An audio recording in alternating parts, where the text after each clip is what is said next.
Au revoir! I has finally reached 100 subscribers. So thank you very much to everyone who's subscribed. I am going to give every one of my subscribers a flea plectrum. No, I'm not going to do the ice thing, the Chinese ice thing. A free plectrum. God, that was a close one. My first subscriber was Tim Raybold. This is Tim. He was a student at the time. He's a good friend now. And this is him playing with my old Thin Lizzy tribute band, Dizzy Lizzy. So, everyone's going to get a free plec. So Tim, get it out. This one's for you. Ready? Catch. There you go. Next subscriber. Oh, missed. Try again. It's got to go right in through the monitor. There you go. Next one. This is going to take too long, isn't it? Here you go. Oh God, that's going to take ages to clear it. Anyway, on with the lesson. Oh my God, what a mess.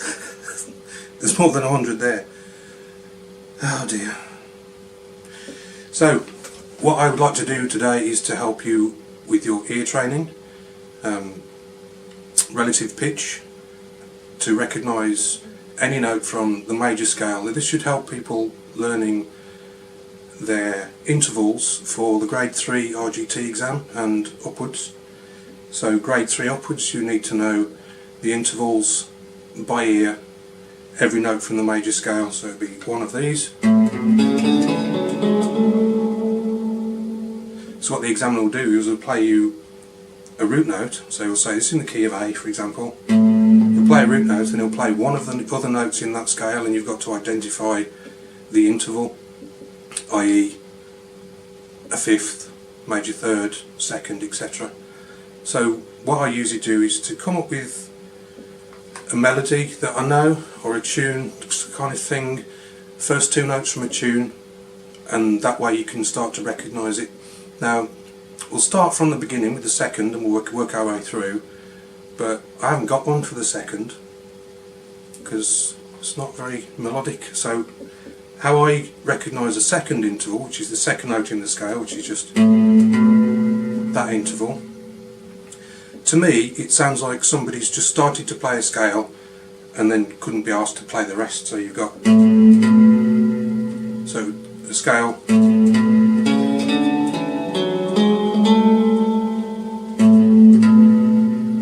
can't be bothered to play the rest. So it sounds like somebody started to play a scale and then stopped after the second note. So you got your root note, then your second, and that's how I identify a second. Excuse-moi. The third has always been a mystery to me. I can never recognise it. I've got a mental block with it, but I know all the others. So whenever I hear that note and I think, oh, I don't know what that is, oh, it must be a third. So obviously that's no help to you. So the tune I can think of is a Beatles song called Obla Dee, Obla Da, which goes like this.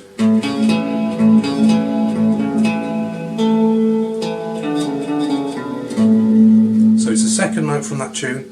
It's about a bloke called Desmond, surprisingly. So the first three notes is the distinctive part of the melody. So it's the second note from that tune. It's off the White album, if you want to look it up. It's on YouTube. So that's how I recognise the third,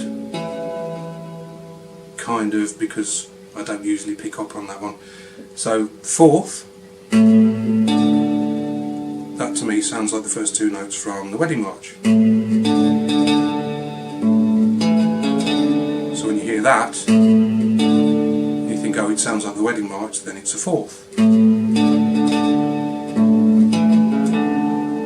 Fifth, 1, 2, 3, 4, 5, which is E in the key of A. The fifth, to me, sounds like the first two notes from the Star Wars theme.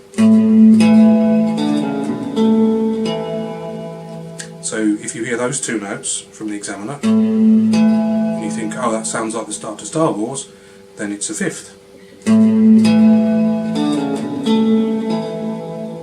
Next one, sixth. So you hear these two. Now this one I identify from the song Somewhere Over the Rainbow from Wizard of Oz.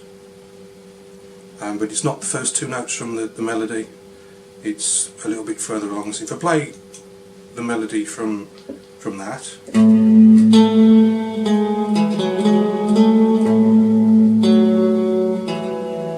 it's just there. It's coincides with the words way on the root note and up.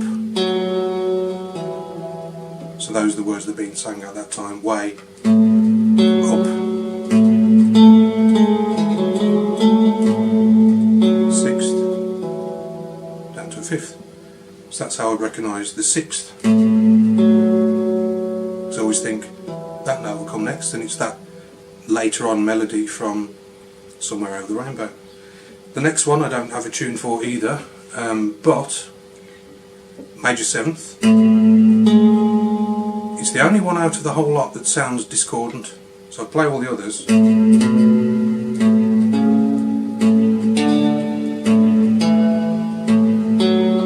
all sound quite melodic, and then you get to this one. It's a bit of an oddball. It's slightly discordant, so that's a major seventh. I always think if that note was to go up just a little bit, it would resolve itself. So if I just slide it up one fret, it gets resolved to the root again, which is number 8, the octave. Same note as the first. So that's quite a strange interval, so if you think that sounds odd, then it's going to be a major seventh.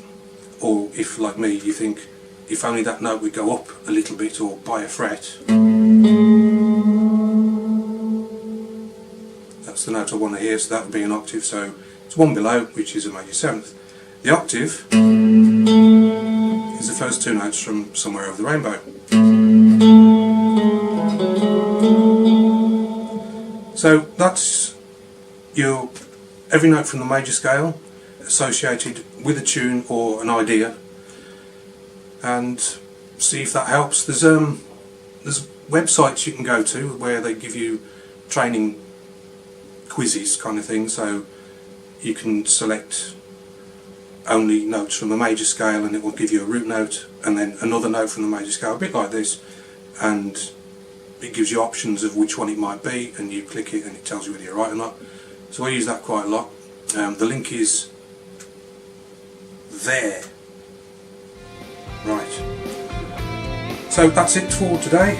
Thanks again for subscribing, it means a lot. So please subscribe down below if you like what I do. Leave a like and I shall see you on the next one. Bonjour for now.